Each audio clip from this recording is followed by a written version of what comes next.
Gently close your eyes.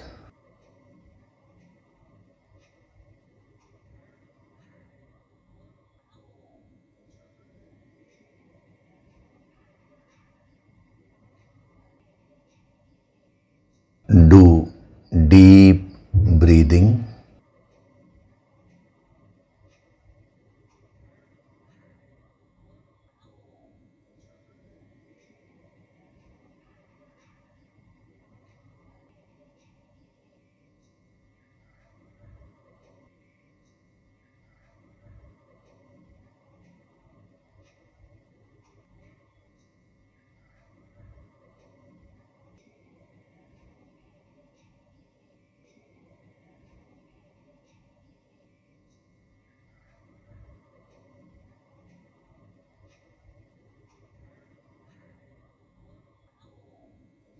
We'll chant Om once together. Synchronize the chanting of Om with your exhalation.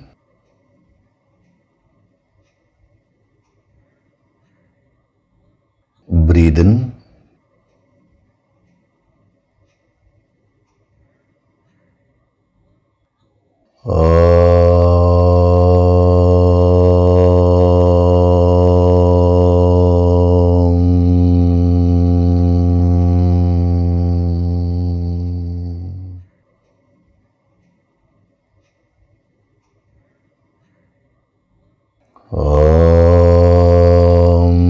Sahana vavatu, sahanau bhunaktu, sahaviryam karavavahai, tejasvinavaditamastu ma vidvishavahai.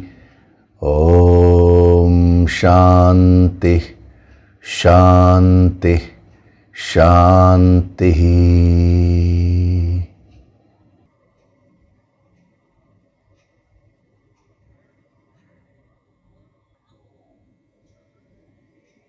Gently open your eyes.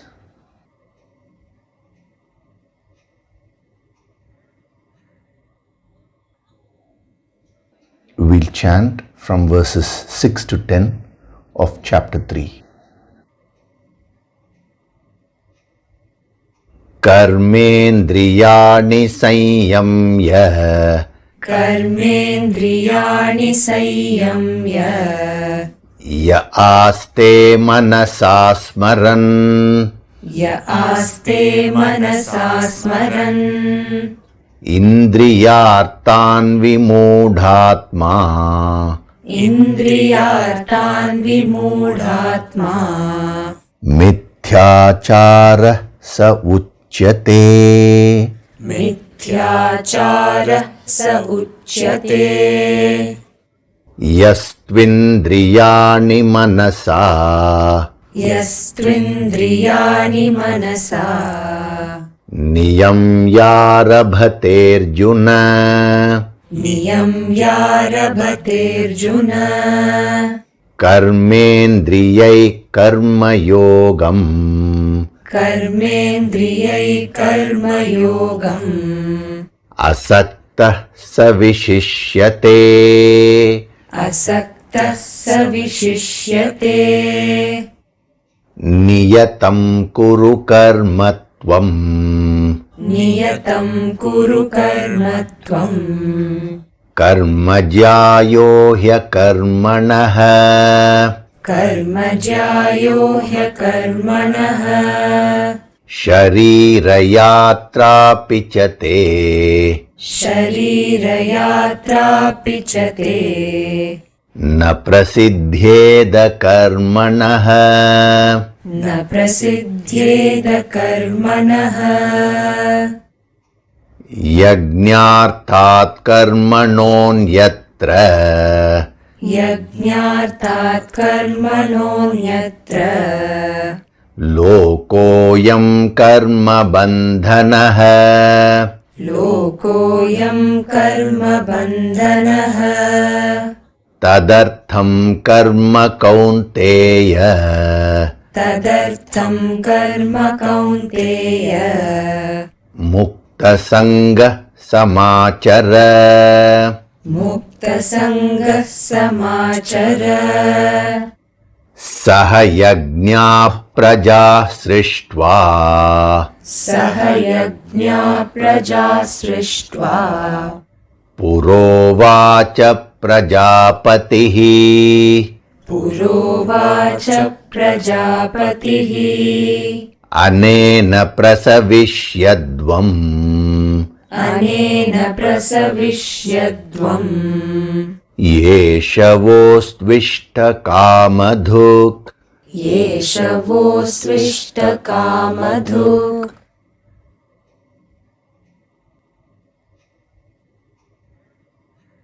Hari Om, and a very good day to all of you.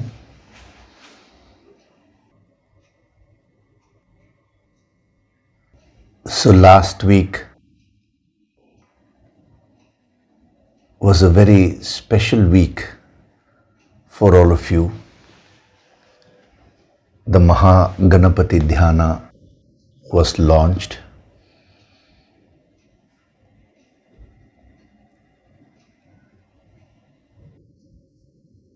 Now, what is interesting is the very energy which you all actually received is a very, very powerful energy because it comes directly from the infinite. So all of you who actually received the healing, you would have found that the effect would have been tremendous, not just for one day, but the very experience would have kept continuing for more days. Actually, there were many people who had come from different countries like US, UK, Australia and all that to attend this live event. And what they all have mentioned is that, the travel, it takes many hours to come. They had to change flights and all that and come. And generally the body gets tired and you have this time lag. So jet lag and all this. But what they were saying is the moment they entered the auditorium and they started receiving the energy, all the tiredness went away from their body.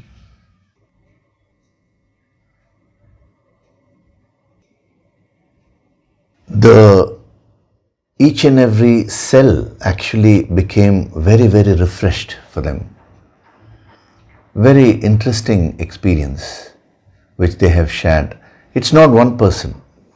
Several people who had come from different countries, they all reported the same thing.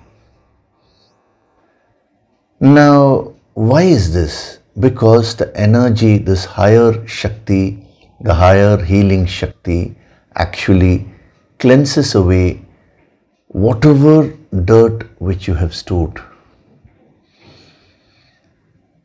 In the process of experiencing life, you tend to gather a lot of dirt. So when they are all cleaned up, you get that fresh feeling. It is a natural effect. Now, the message which I wanted to give you all is that feeling of freshness which they were reporting, that is the jet lag and all that went away. Now just imagine when that enters your emotional body, now the same freshness you will start feeling emotionally. Just as all the physical tiredness is thrown away, similarly all the emotional tiredness will be thrown away. So, the same thing at the intellectual level. When you further penetrate, the tiredness because of your constant generation of your thoughts will all start disappearing. What do I mean by tiredness with respect to your emotions and thoughts? See, generally you don't need to do anything. If you just sit in a place, physically not doing anything, but the emotions and your thoughts will be running helter-skelter, that itself will tire you immensely.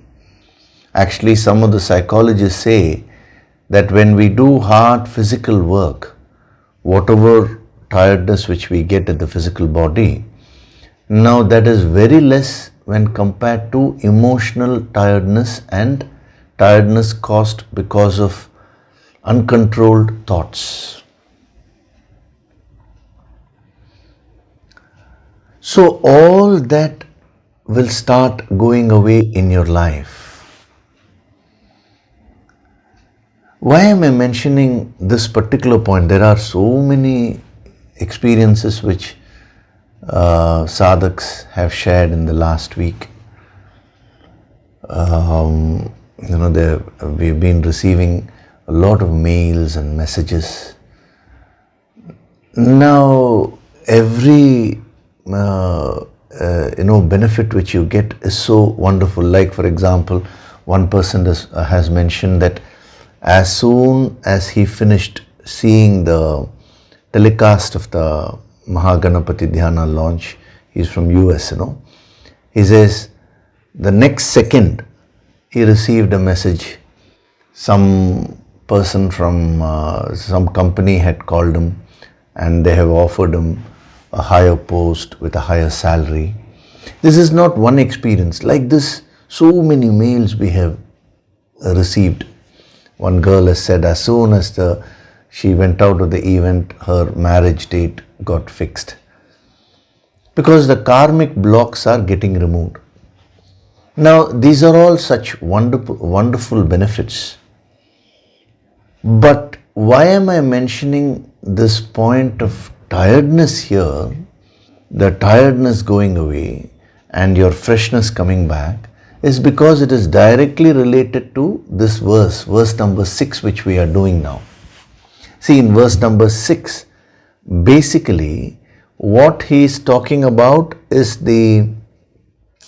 about a person who is not physically doing anything, but his mind is out of control. As we go into the depth of the verse, every aspect will be revealed to you.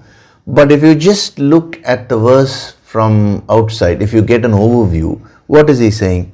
One who sits restraining the organs of action, but mentally thinks of the objects of senses, that deluded person is called a hypocrite. What he means by hypocrite and all that we'll see later. But prima facie, what is he saying? One who is physically not acting, but mentally keeps thinking, means those thoughts are out of his or her control.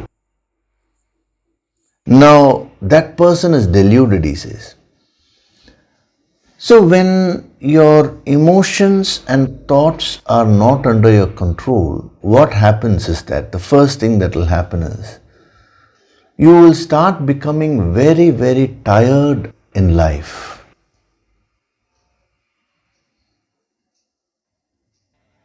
See, when a baby is born, why is it that a baby is full of energy and brightness? What in the spiritual yogic language we call as tejas. Tejas means spiritual brilliance. Every baby has that naturally. Why? Because the emotions and thoughts have not yet surfaced. See, just as the body is growing, similarly the mind, intellect, all these faculties are also growing. So the capacity of the child to feel emotions, the capacity of the child to think All these things are relatively less when compared to an adult. Therefore, the child does not get tired out. So one is the physical tiredness, which is what, that's why I gave you that example, where some of the people who had come from other countries, they said the tiredness which they had because of lack of sleep and all that went away after the session. But that is only at the physical level which they are mentioning. Now we need to take that principle and go and see what is happening at the deeper level. Generally, in life itself, you start your life in a very fresh way, and then slowly you start withering down. As you reach your youth, and when you near your middle age, you are acting very passionately, no doubt. A lot of action is there. But so much of stress is created. And then slowly the stress wears you down. And today people are talking about retirement very early. There is early retirement. In their 30s itself, they are saying we want to retire from work. In the good old days, there was no concept of retirement. Then they brought in some age. They said 65, 60, like that. But now, they are talking of voluntary retirement at a very young age. Now, why is all this happening? Because of that internal tiredness which you feel in life. So here, he is talking about a deluded person who is a hypocrite. Now, the effect of being a hypocrite, when we come there, I'll explain to you fully what he means by mithyachara. But right now, you can understand this principle as one who is physically not acting, but mentally his mind and thoughts are not under his control. Such a person. Now, what happens to such a person in life? He slowly becomes very tired. He gets worn out. So you can understand this at the physical level very easily. When you work a lot, then you feel physically tired. You go and sleep, you get refreshed physically. But when it comes to the emotions and thoughts, you find it a little difficult to understand. But if you can grasp that principle, it will be very useful to you in your sadhana. Because when we talk of karma yoga, in order to perform karma yoga, you need to have that zest. You need to have that energy. The physical part, you can take care of it. You can do the right exercises. You can give your body enough rest and sleep, the proper food. The Kaya Tattva empowerment is basically to condition your physical body to restore the health. So that can be taken care of. But when it comes to the emotion and thoughts, that is what is a real challenge. So you may be physically fit, but if your mind is out of your control, you will still feel very tired in life. Your mind will feel tired. So as a sadhak, since you are absorbing these principles of karma yoga and you are wanting to practice them in life, it will be good if you can differentiate between physical tiredness and mental tiredness. It's a little difficult because both are interrelated. See, the mind and the body are very much connected to each other. The mind is functioning within the body only. So whatever happens to the mind will happen at the bodily level also. And what happens at the bodily level will affect the mind. It's like, action and reaction principle. So that is why this may be a little difficult to locate practically. But my request is, if you can do that small practice, you take it as a homework, to try and differentiate between physical tiredness and mental tiredness. It will be so helpful to you, because you will be so surprised. Most of the so-called physical problems which we have are related actually to the mind. See, today you are not aware of that. A person may, for example, get a particular disease, let's say wheezing or ulcer. So many diseases, Now you may think it's a physical problem. Yes, the problem is manifesting at the physical level. But if you go deep into it, you will find the root cause will be at the emotional level. The person may be lacking love. That is, the person may not have received any love from others. Therefore, that person may be suffering from asthma. These are all possibilities. A person may be having a lot of jealousy. Now that can cause acidity and ulcer. I am not saying that is only the cause, but these are all various possibilities. Whenever negative emotions start ruling you, they can cause various negative effects. So to straight away get into the diseases and locate the emotional causes and go to the thought level and all is difficult. So whereas you can easily start off by locating the source of your tiredness. How are you approaching your life today? A karma yogi is one who is full of cheer, full of enthusiasm in whatever it is that he or she does.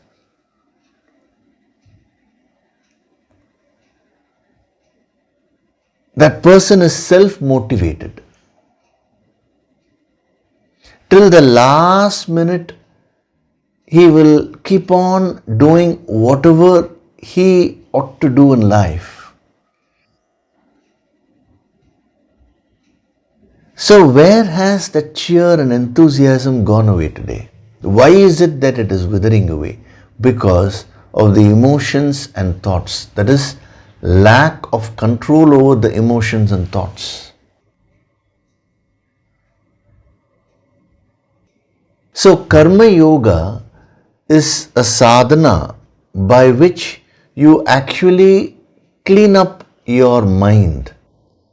You cleanse your emotions, you cleanse your thoughts, so that will make you very fresh. See, it is like a circle, When you are very fresh, when you are full of energy, you can do karma yoga. Now, if you do karma yoga, that will make you fresh also. That will give back the zest in life.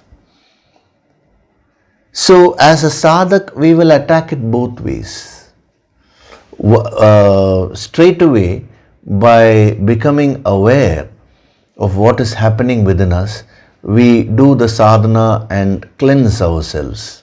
The Yoga Sankirtan sadhana is the best way of cleansing yourself internally. See, we only know about facial cleansing and all that, the beauty treatments. But the real cleansing is cleansing of your emotions and cleansing of your thoughts. So that is one thing which you should do. That will give you that energy. And using that energy, you should now do karma yoga, which is what we are seeing in this chapter, the various principles. Now, when you practice these principles, that will further enhance your energy levels.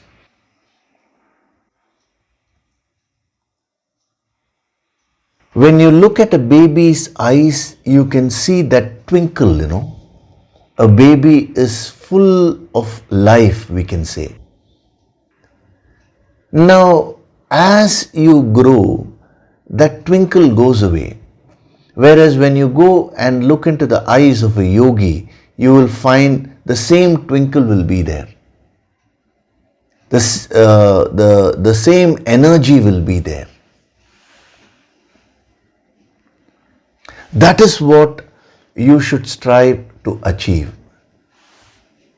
So as a first step, you should learn to differentiate between physical tiredness and mental tiredness. For the physical tiredness, you can do whatever is required. You take rest, nutritious food, deep breathing, to balance all the 5 elements. But when it comes to the mental tiredness, that is where the sadhana comes into the picture. So one of the things which depletes your energy, which causes that mental tiredness, is what he is mentioning here. You have a tendency to escape from whatever you ought to do in life. Whenever you stop your physical activity, but your mind is going on working, that will cause a lot of tiredness because the mind is not getting its vent also. Suppressed energy will cause a lot of issues. It can create very many diseases also. Suppressed anger can even lead to something like cancer. This is what some of the psychologists are saying. Our yogis had discovered the role of the mind with respect to the physical health and with respect to the whole life long back. So find out, whenever you have a tendency to physically stop off something, but mentally you are constantly thinking about that, that is a very dangerous situation. What should you do then? That also he'll be giving in the coming verses. He'll be saying that is the whole karma yoga. But this is a major obstacle which everyone faces, because the mind has this tendency to escape, to run away.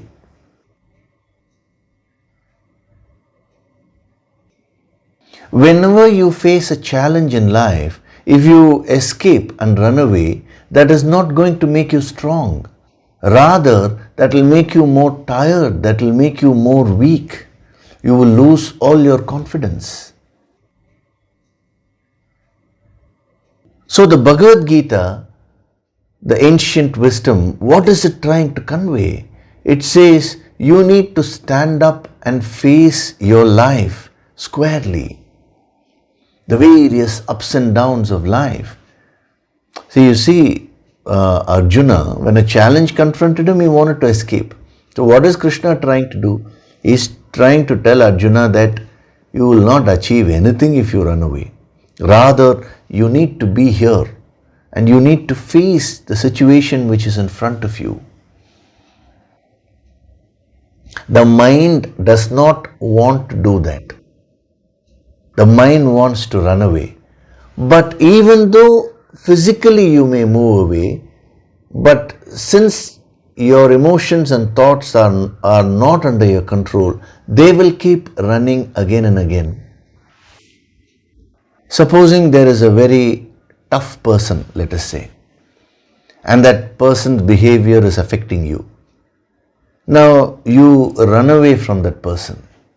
You avoid that person.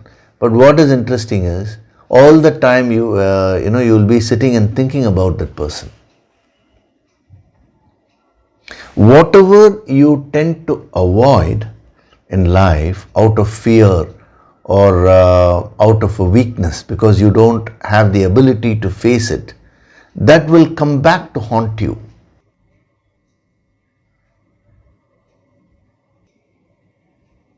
When you dislike a person a lot, your thoughts and emotions will start running towards that person all the time.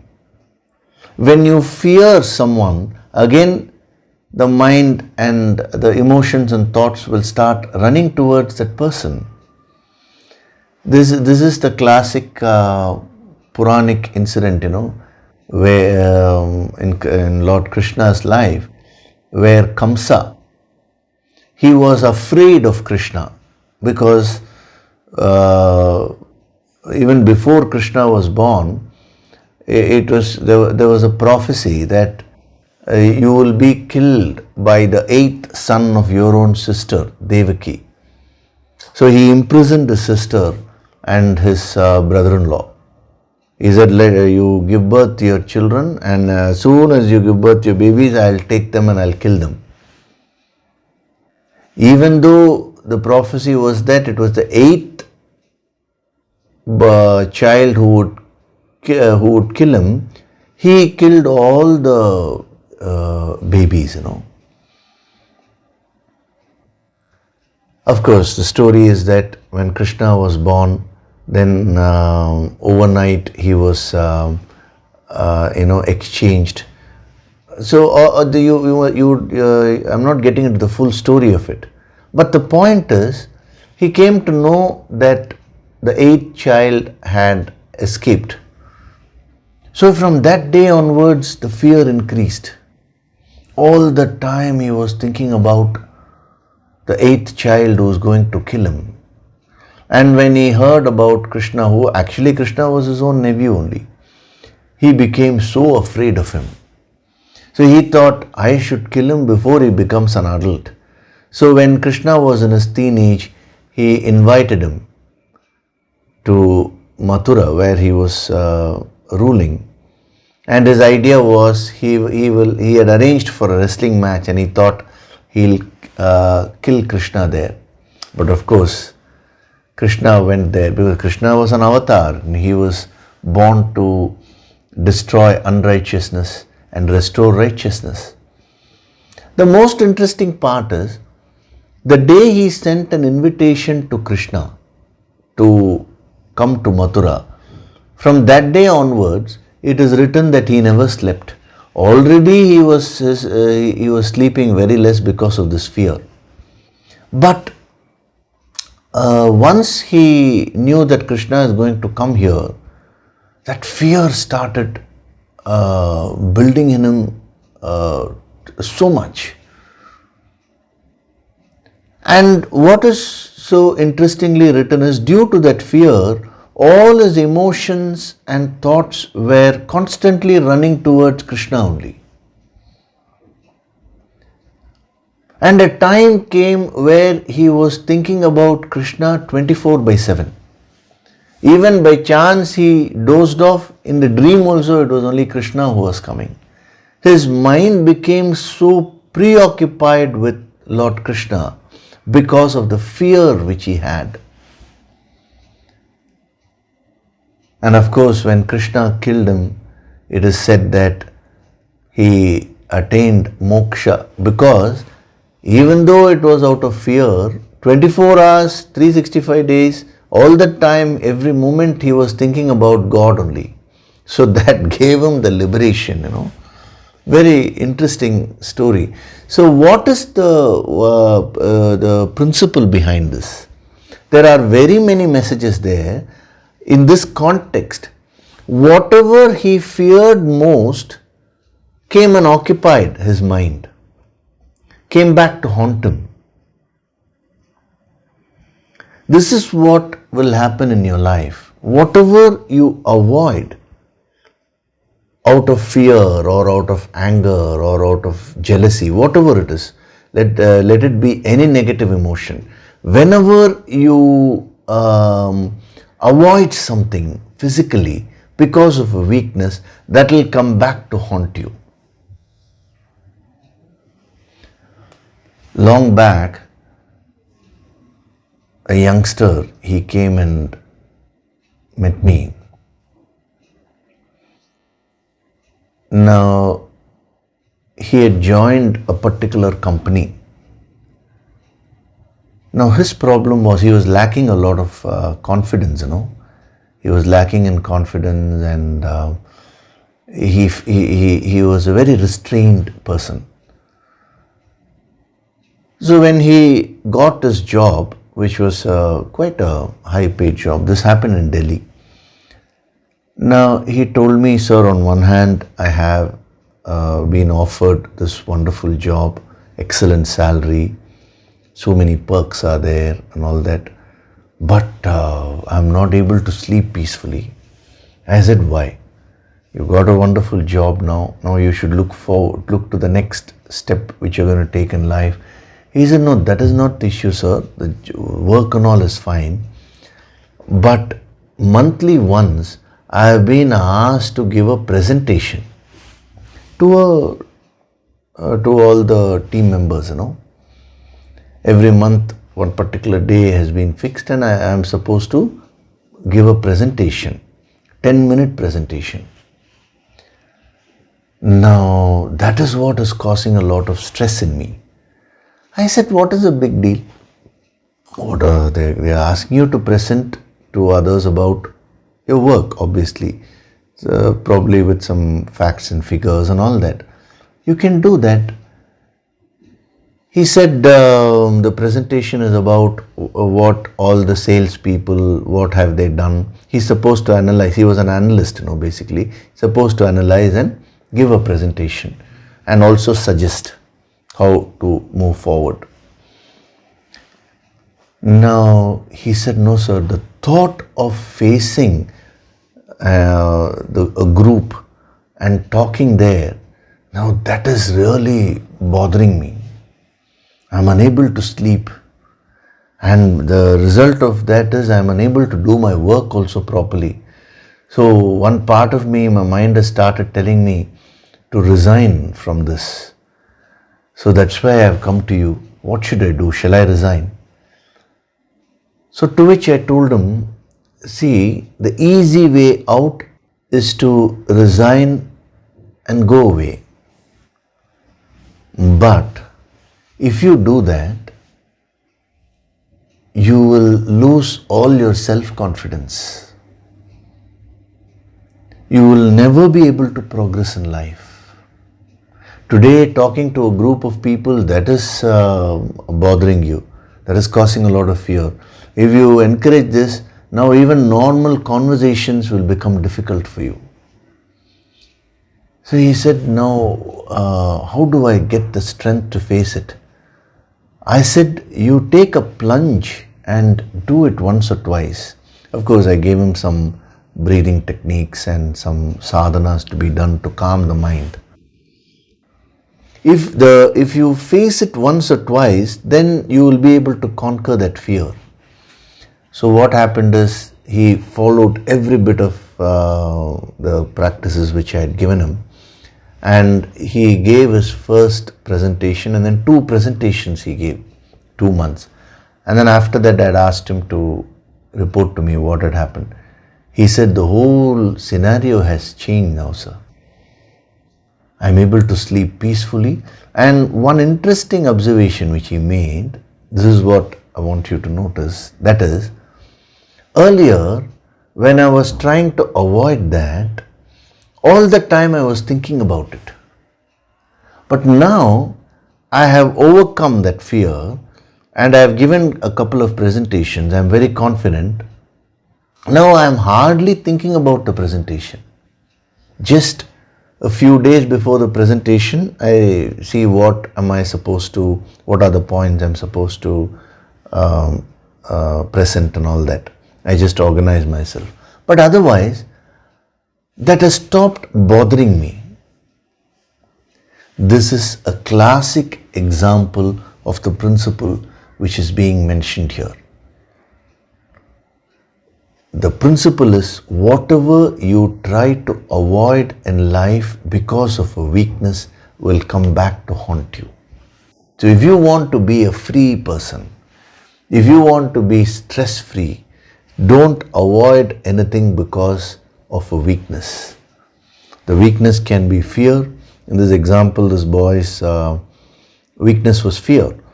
Or it could be anger, it could be jealousy, it could be envy, any kind of negative emotion or negative thought.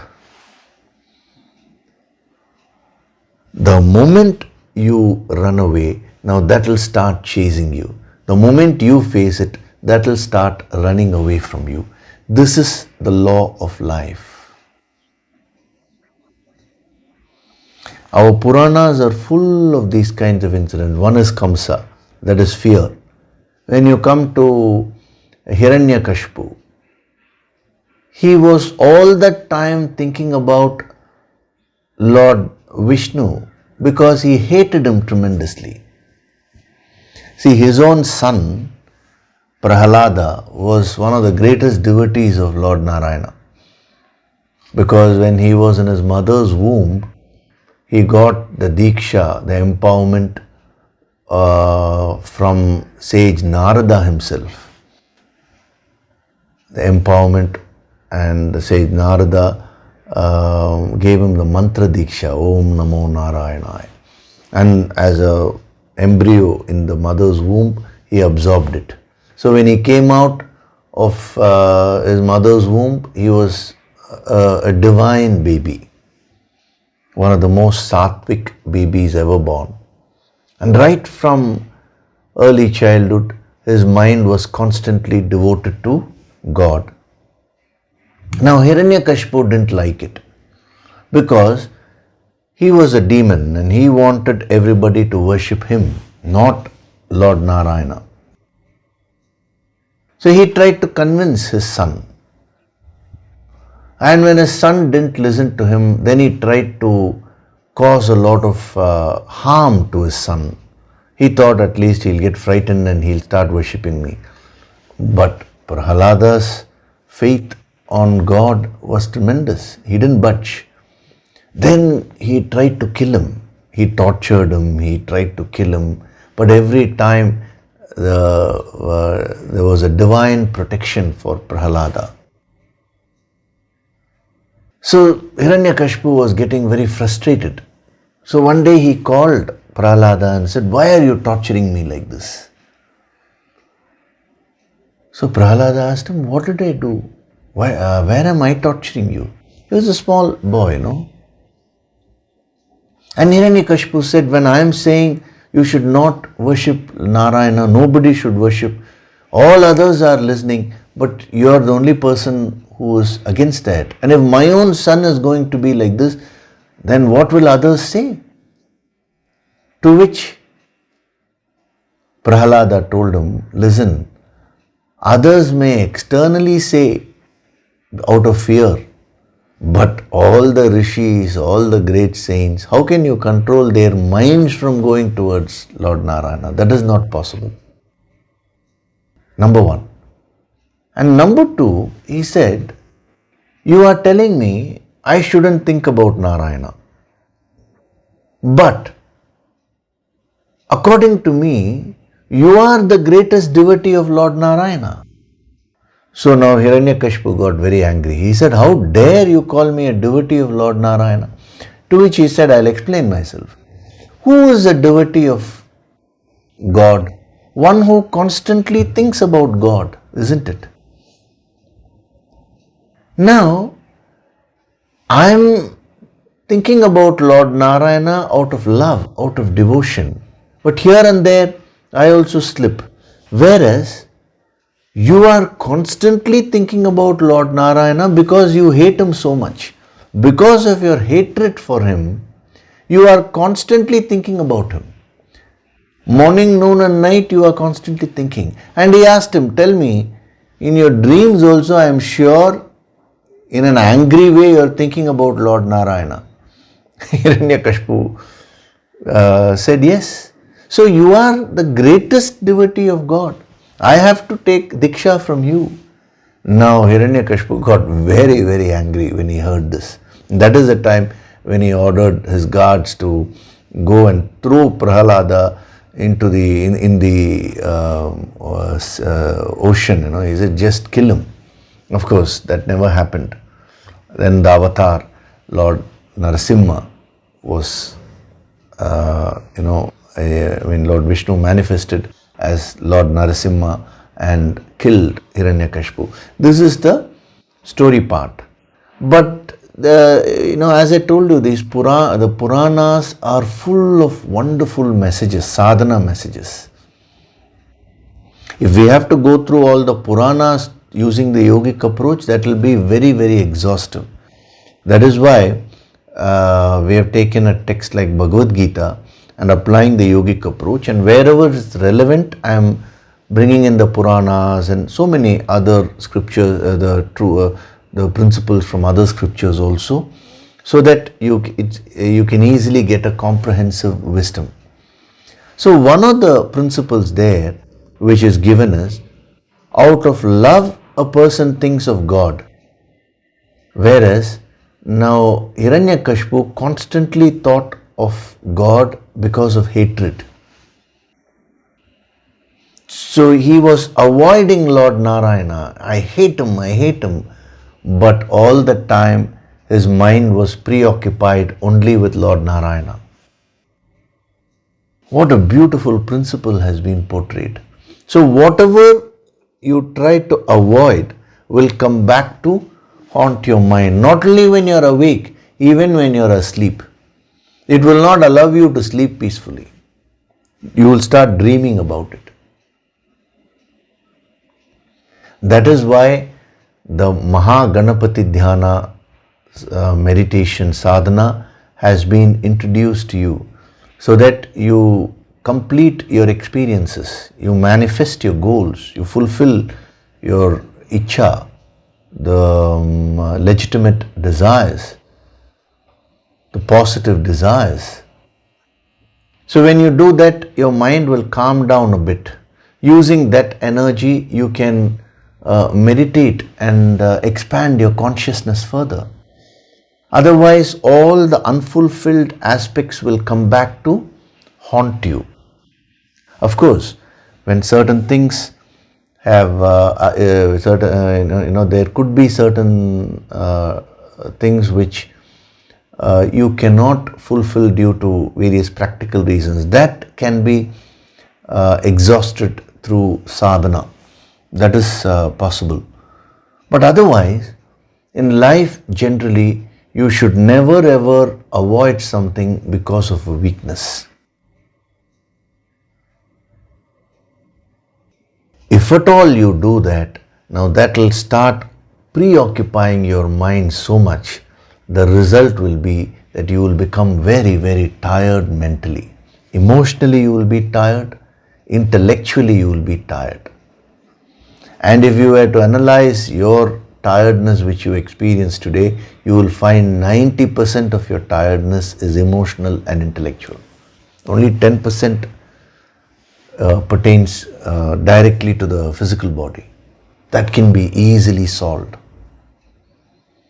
So that is what he means by a mithya achara. One who is portraying himself as one thing outside, but is somebody else inside. One who is trying to avoid something in life because of a weakness. So what is he saying? We saw last week this word aste. Aste means sits. So this person is sitting. I told you, generally the word asit, that is the word sitting, is used to symbolize meditation. Sleeping is used, that is lying down, and sleeping is generally used to denote tamas. Standing is generally used to denote rajas, activity. Sitting is always used to denote meditativeness, sattva.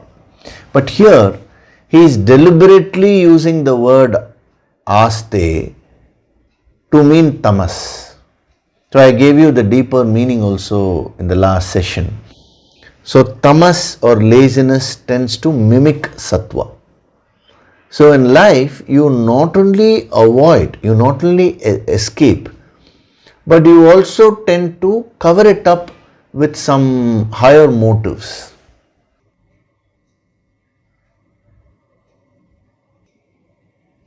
A person is very lazy. He does not want to put any effort to get or to fulfill whatever goal he has get.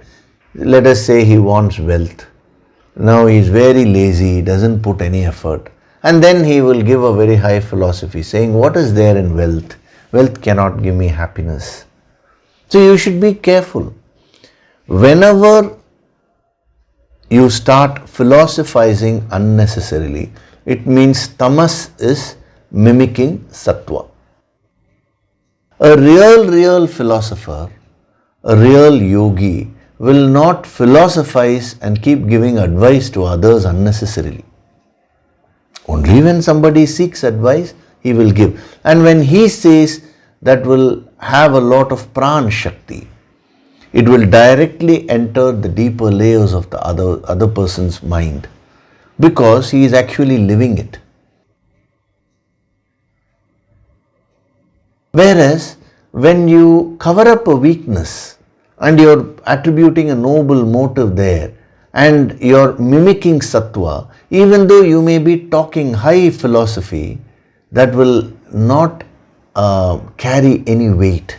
That will not create any impact on others, because energy wise you are emitting negative energy, but externally you are talking very high philosophy. That will not work. That is the deeper principle of using the word sitting to denote tamas here. So I gave you the homework in the last session to try and locate these areas where you are unnecessarily trying to portray yourself as someone else, wherever you are justifying all your weaknesses. You're trying to cover up your tamasic areas by using sattvic principles. So when you do that sadhana, and when you locate this tendency within you, it will help you tremendously in your spiritual path. Because real spirituality is nothing but moving in a straightforward way. We'll be seeing that in the other verses, how a karma yogi will be simple and straightforward, no hypocrisy. So, what is he saying here?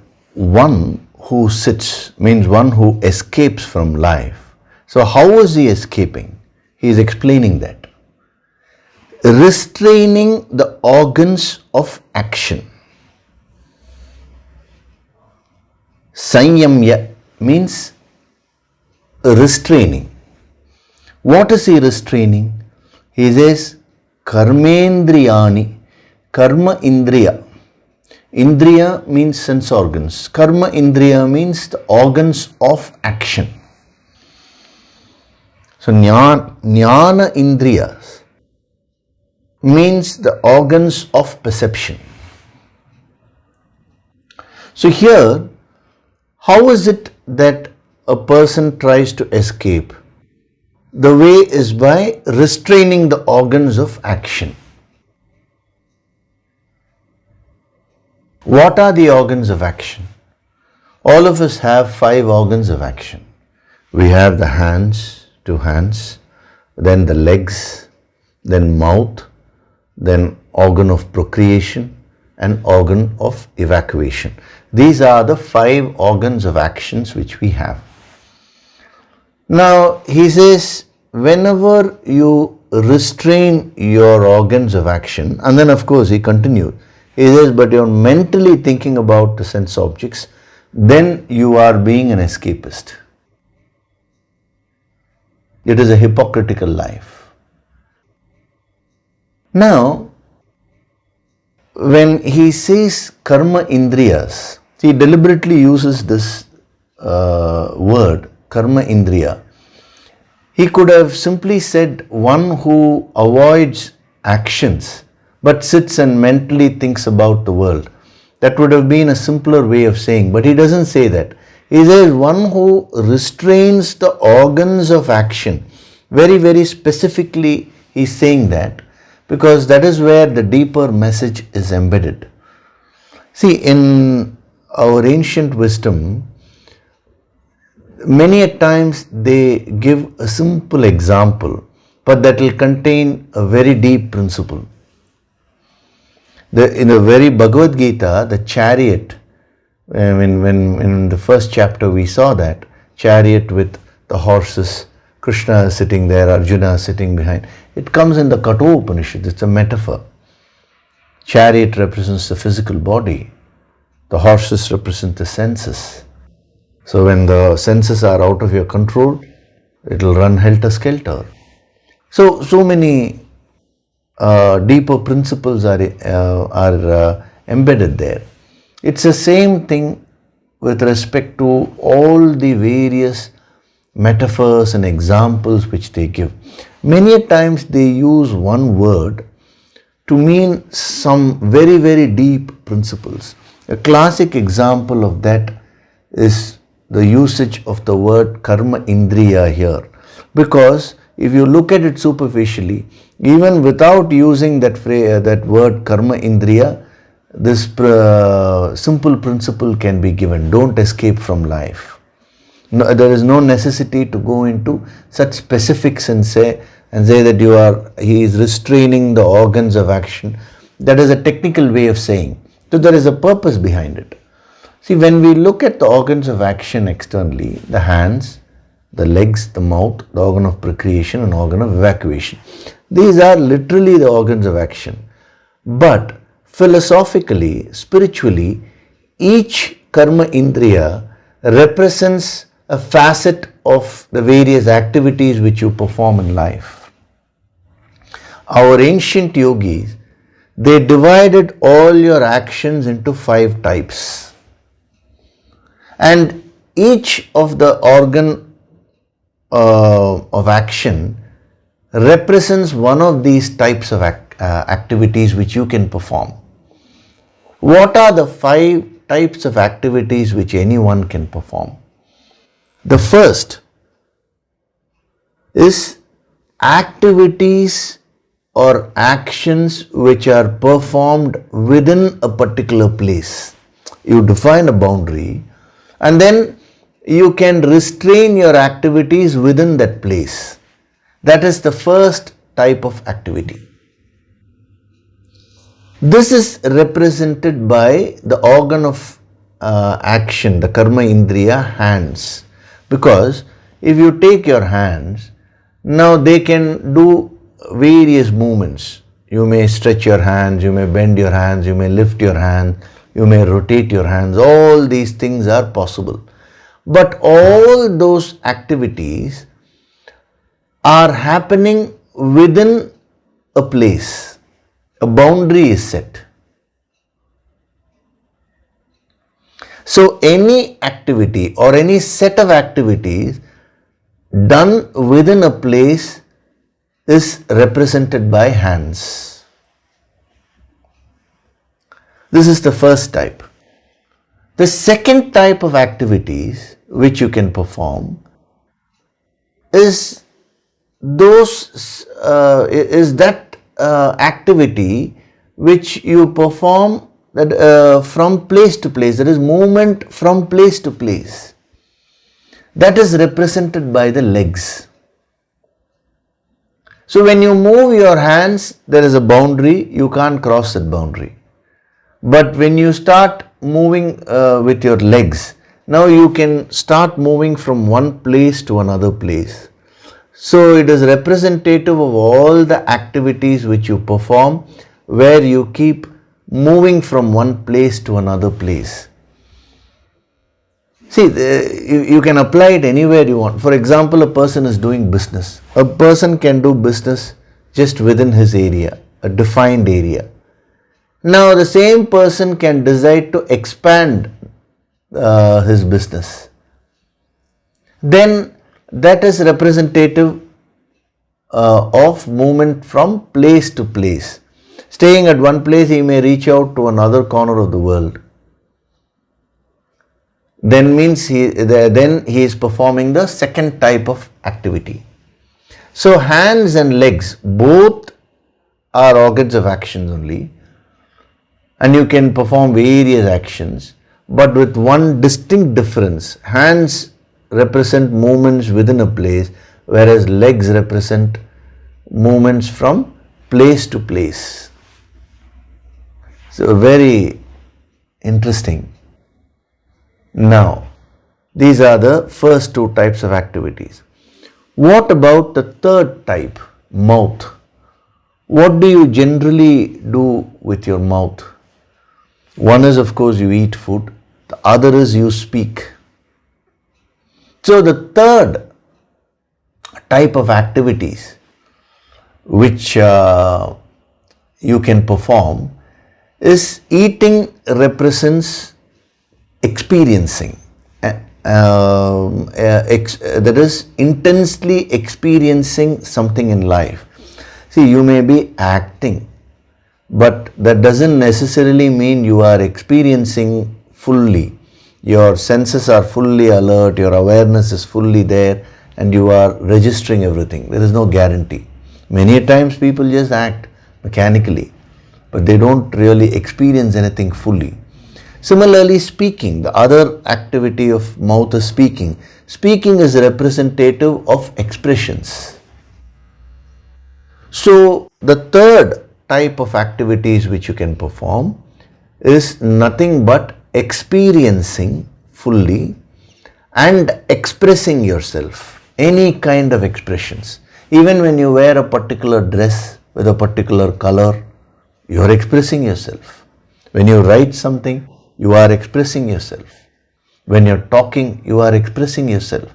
Your personality is expressing itself in various ways.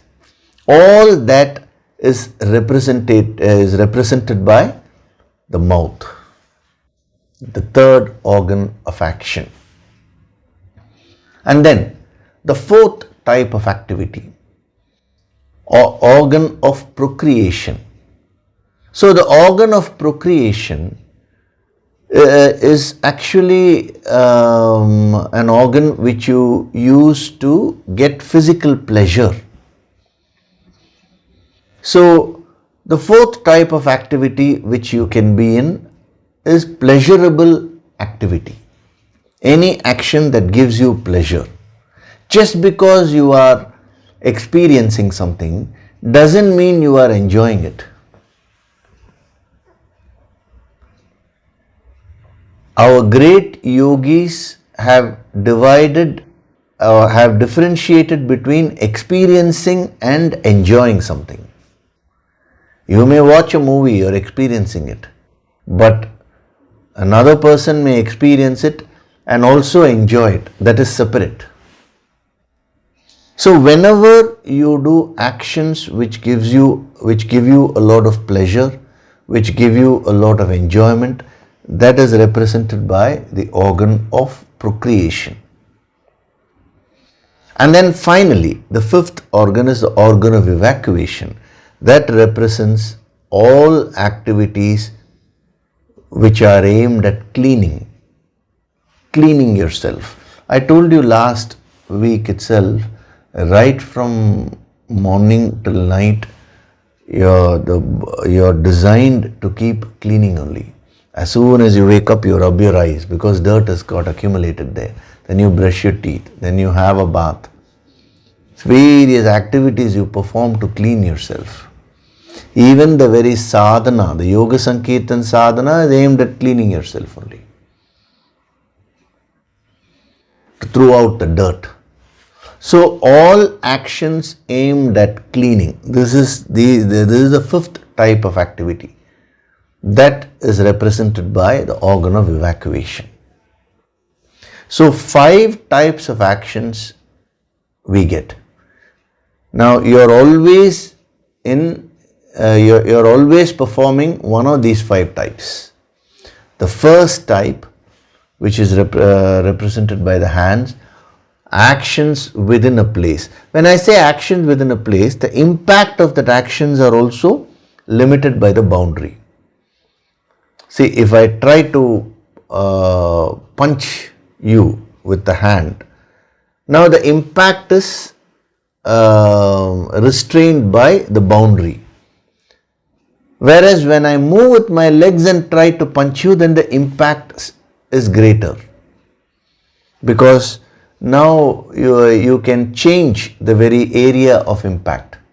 So activities which are confined to a particular place, this is number one.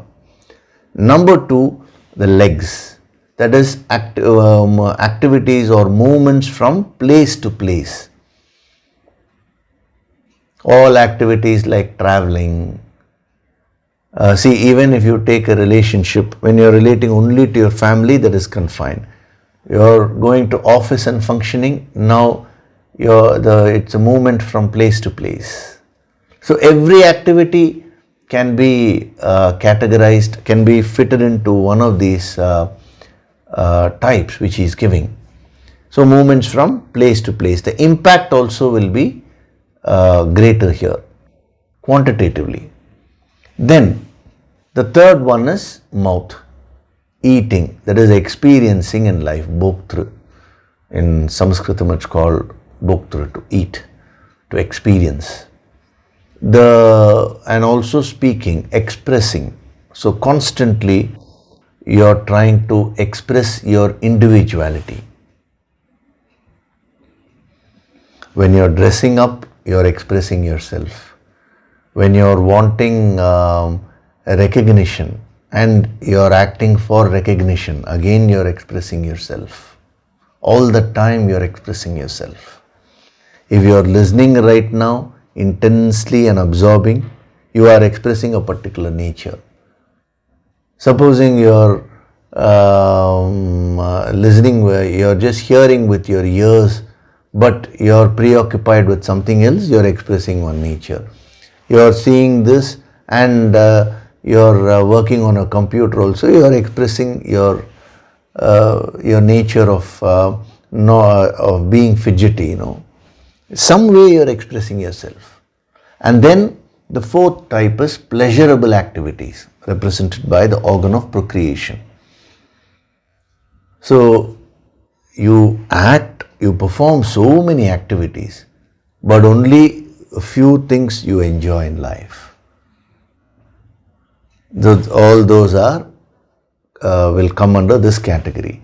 Then organs aimed at cleaning. Cleaning means organs aimed at restoring or organizing. All these things will come under that.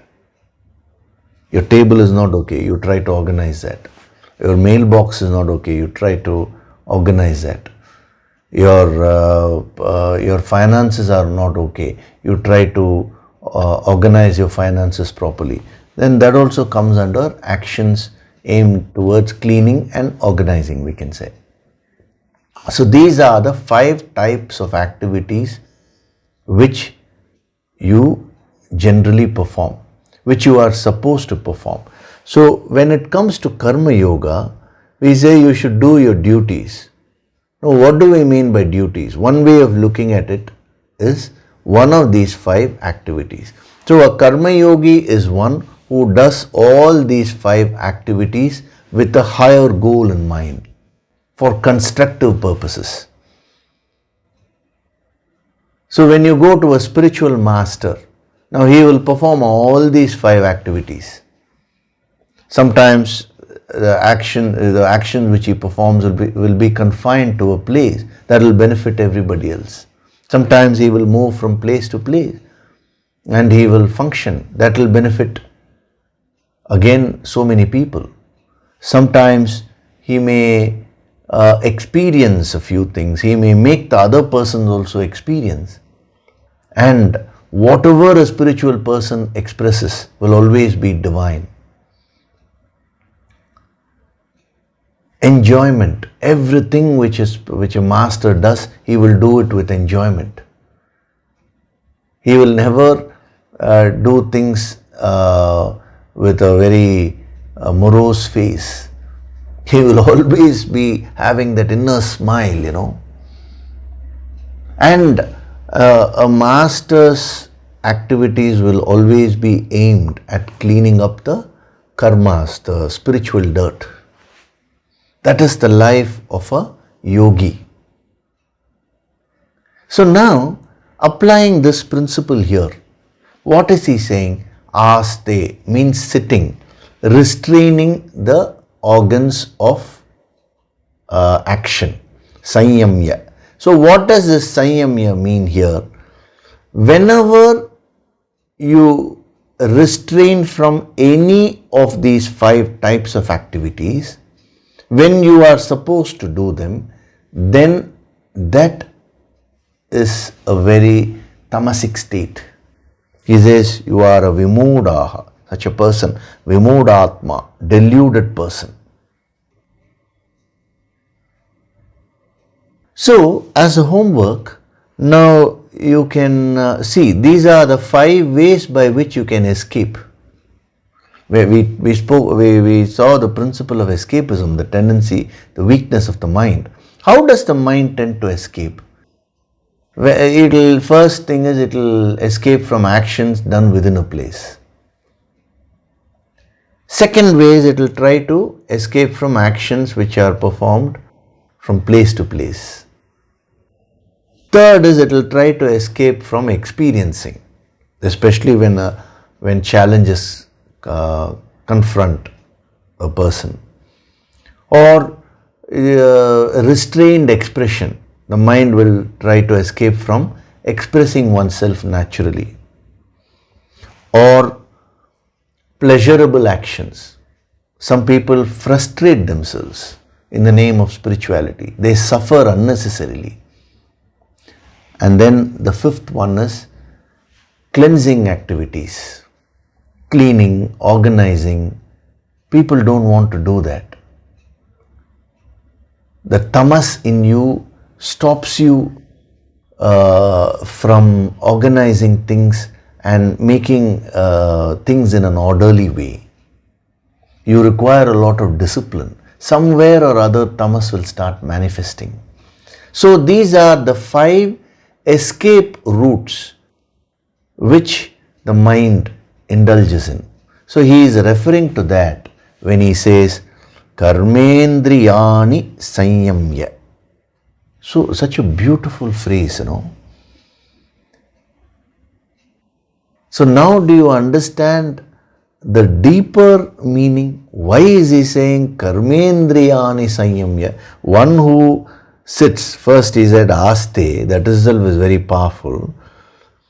Why is he sitting here? Not to meditate, but he is escaping from the world, from activity. What are the different ways of escaping?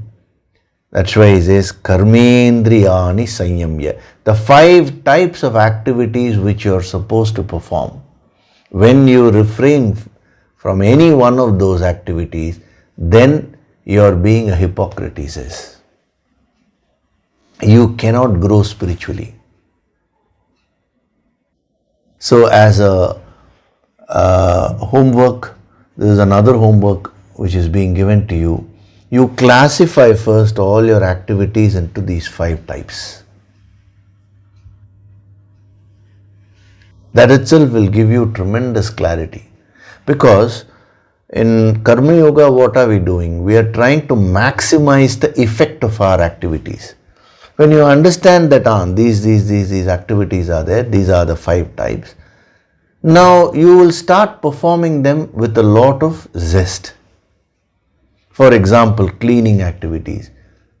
I know many people who get up in the morning, they just lead a very lazy life. They have a bath in the night. Sometimes they don't have a bath also. See, anything aimed at cleaning, they are not bothered. That is all tamas only. So sometimes you are afraid to speak for yourself. You tend to withdraw. Then the mouth, I was saying expression. There is a problem there. See, if you overdo something also, that will be indulgence. If you restrain yourself unnecessarily, here he is talking about restraining. I'll explain this in the next session. Sanyamya is directly restraining, but it is also representative of indulging. So you have to learn to be in the middle path with respect to these 5 types of activities.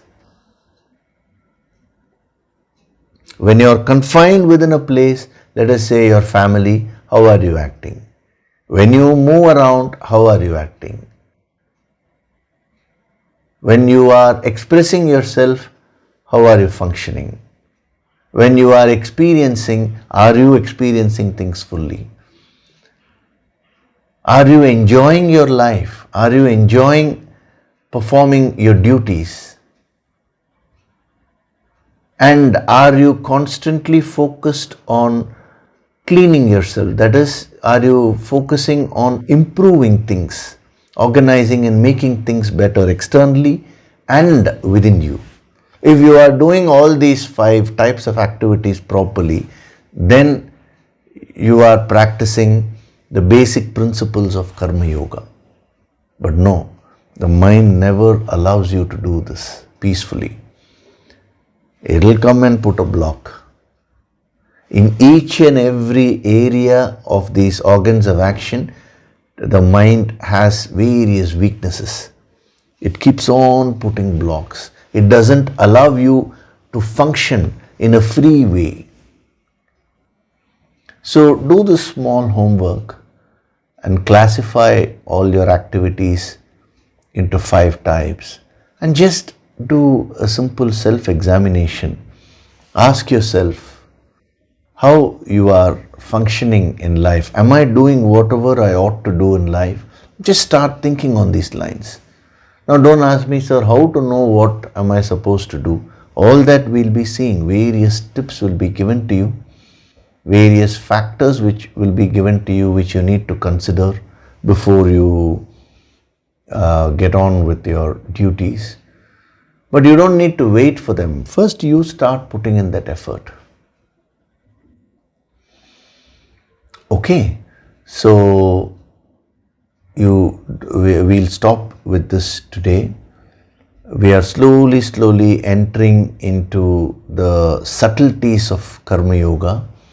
See, as I told you, each verse is so deep by itself. It also prepares you to understand further deep principles which will be given in the coming verses. So here he is talking about a person who is not a Karma Yogi, who is a tamasic person. After this, he'll be talking about a person who is actually a Karma Yogi. So both facets he is giving. Then it becomes very easy for you to gain the whole wisdom. So the yogic approach is in trying to locate how the weakness of escapism functions in your life. So he has given you certain tips for that. There is a tendency to escape from activity will manifest in you in terms of restraining your organs of action. And what are the various organs of action and what they represent, all that I have given you today. So now use this wisdom to analyze your own self, how you are functioning in your life. In the next session, we'll go into more depth, because one is restraining the physical actions. Then what happens to you at the mental level? That also we will be seeing in great detail. Very interesting the way he has approached this. Okay, so all that we'll see in the coming sessions. So now we'll do the Nididhyasana meditation. Sit with your spinal cord erect.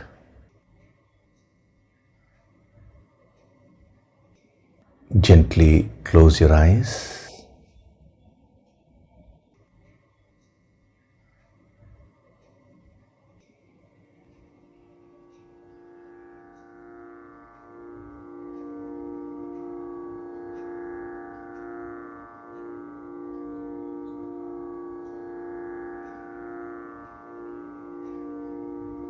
Do deep breathing.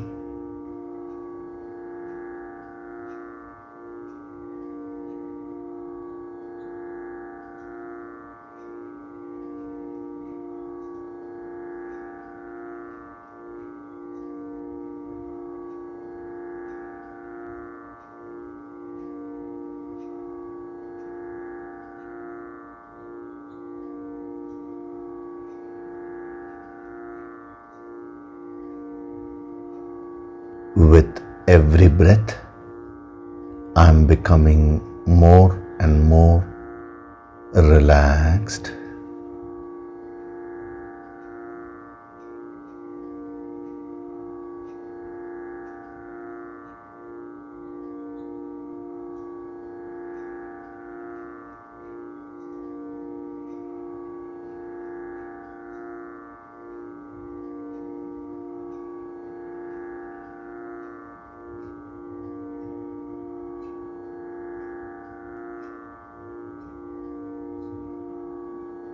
Feel the divine vibrations.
With every breath, I am going deeper and deeper into myself.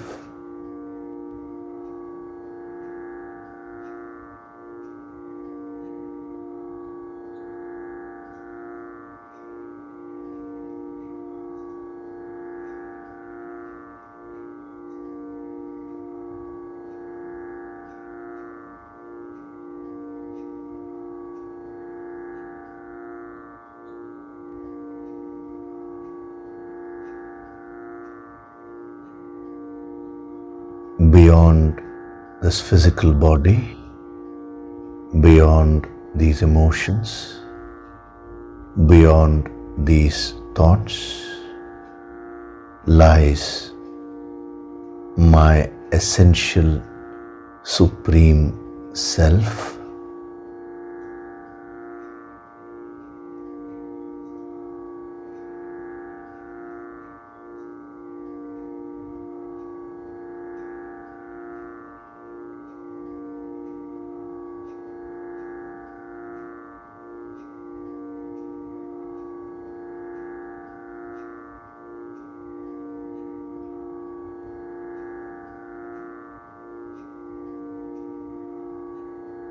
I attune myself to that infinite supreme self.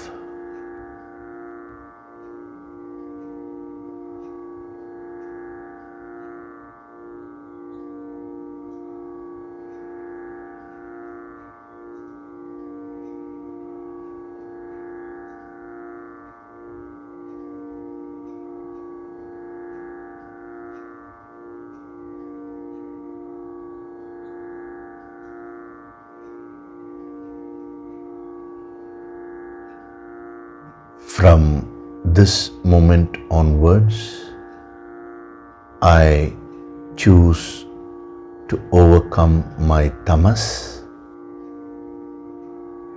and do whatever I ought to do in my life.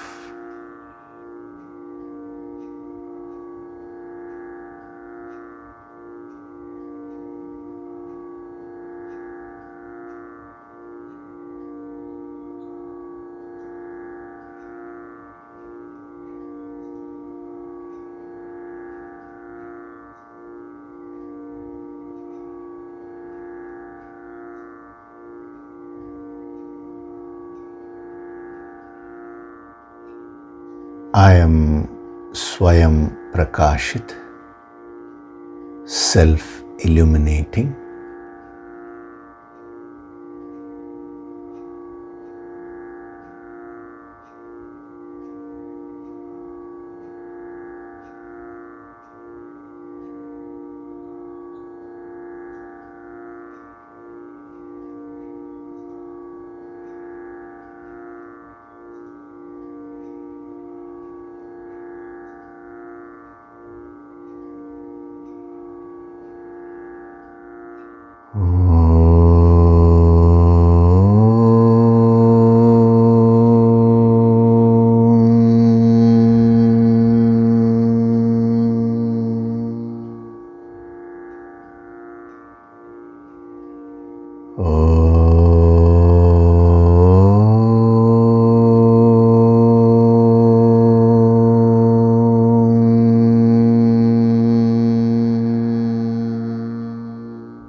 Offer your gratitude to God Supreme.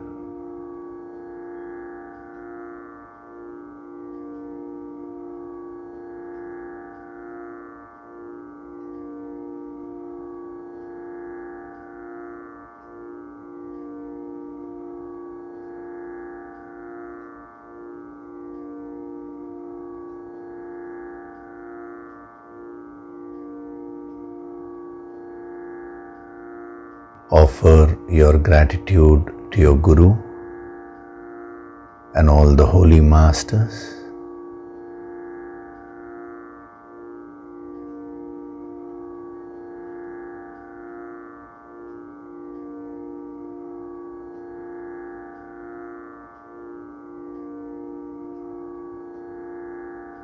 Slowly come back. Wriggle your fingers, your toes. Rub your palms together to create a warmth.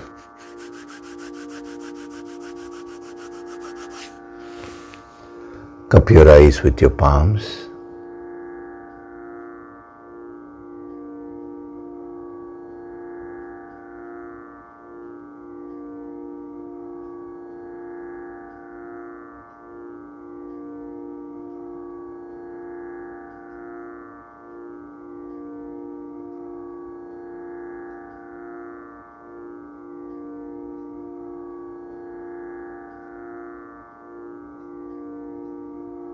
Gently rub your eyes, your cheeks, forehead, top of the head, back of the head and neck.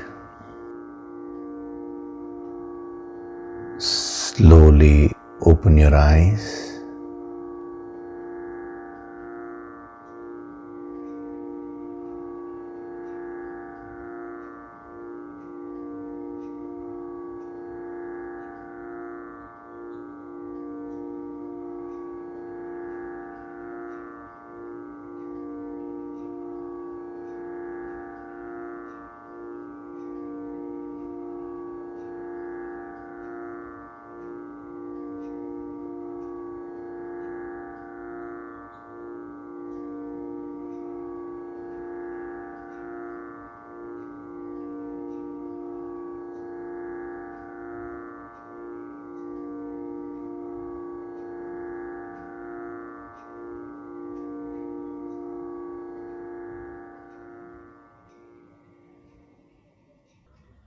Welcome back.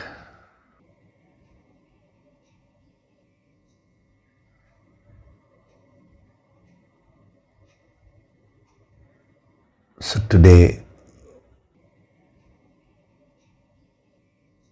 we had a very interesting session. The practical application of these principles, the Karma Yoga. even a little bit of this practice is better than lots and lots of theoretical knowledge which you gain. So these are the verses, these are the sessions which can build that dynamism within you. That is very important for you to do your sadhana, for you to experience life. Okay, so I have a few announcements. The first announcement is about the Mahaganapati Dhyana. The MP3 is now available for download, so you can get them. The second announcement is about the energy cards, the meditation energy cards. So the 4 cards which have been created, these cards are specifically for Yoga Sankirtan meditation. So they are available online now for sadhaks. These have been specially energized for sadhana. It took quite a bit of time and energy to energize this. So now this is designed. This is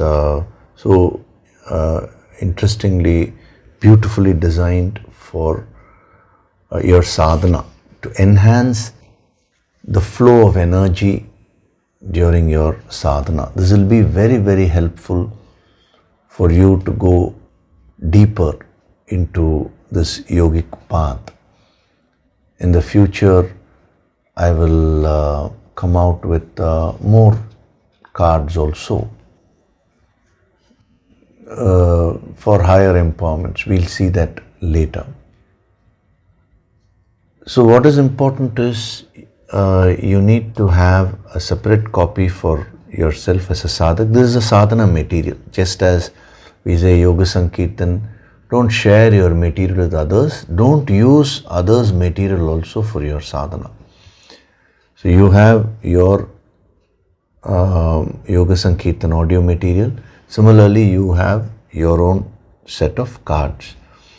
Now, for good effect, what you can do is you can write your name in the back portion of this card. You can either write, or you can write it in a paper and stick it here also. So that is a good thing to practice, because then when the energy keeps flowing, you're by writing your name, you're directing the energy to your individual personality. It will facilitate a lot of cleaning, the intention which you're showing. So you can write your name here. It will keep giving you continuous healing, because so much of energy has been infused in these cards. So a lot of healing energy will be flowing. So before you start your Yoga Sankirtan sadhana, see, one card is there for Mahaganapati Dhyana, one card for Nirvana Shatkam, third one for Sri Hari Dhyana, and fourth one for Mahashiva Dhyana. So before you start your sadhana, you can take that corresponding card and you can just look at that. If you want, you can place it in a ledge or something in front of you, or you can place it flat on the table or on a mat in front of you. But before you start listening to the Yoga Sankirtan audio, you can look at this just for a few seconds, 10 seconds or 15 seconds. The moment you look at this, the energy will start flowing. The healing will happen. Then when you close your eyes and when you get on with your Yoga Sankirtan sadhana, the effect will be maximized. So this basic practice I want you to do. This will be very useful for higher empowerments. And once you learn to experience this, then I can teach you how to radiate and direct your energies and all that in the future. But those are all only possible in advanced empowerments. But these are basic foundational principles, practices. So do this very religiously with a lot of devotion in a humble way. The volunteers have organized this in a nice way. So the moment you order it online, they will ensure that it is delivered to your place, whichever country you are in. It can be done. That is not an issue. The interesting part is there have been a lot of requests about how to energize our homes, how do we energize a place and all that. I will come up with materials for that also in the future. See, slowly only these can be introduced because the main work itself is taking up a lot of time. Okay, so this is one thing. The other thing is about the empowerment program, the Yoga Sankirtan empowerment program, which is going to start tomorrow. The topic is life balance through cosmic healing. So the next 6 days are going to be very, very powerful. So already the preparatory healing has been given to all the registered sadhaks on a daily basis. You would have found that your energies would have increased tremendously, and through the Mahaganapati Dhyana launch, a lot of preparation has also been done, and in today's meditation also preparation was done for all the sadhaks who have registered for that course. So now next 6 days you don't need to do any other sadhana, just focus on the empowerment. For the first time the Mahaganapati Dhyana empowerment is also going to be given. So just during the launch itself, all of you are saying so much of healing you experienced. So now when you get empowered, the energy levels are going to increase. That's why the preparation has been given for you to handle it easily. And thereafter, when you do your personal sadhana, you will find that your meditation experience will be further enhanced.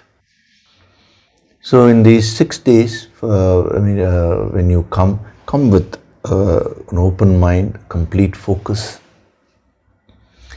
write down all your goals, come with a clear mind. The very empowerment program is designed to make your life so wonderful, provided you put in your efforts. Okay, so that will be from tomorrow, that is 24th to 29th. After that, the Sunday sessions will be continued as usual. Okay, so thank you very much. I'll see you tomorrow first in the empowerment courses, and then the next session we'll continue with the principles given in verse number 6. Thank you very much. Hari Om.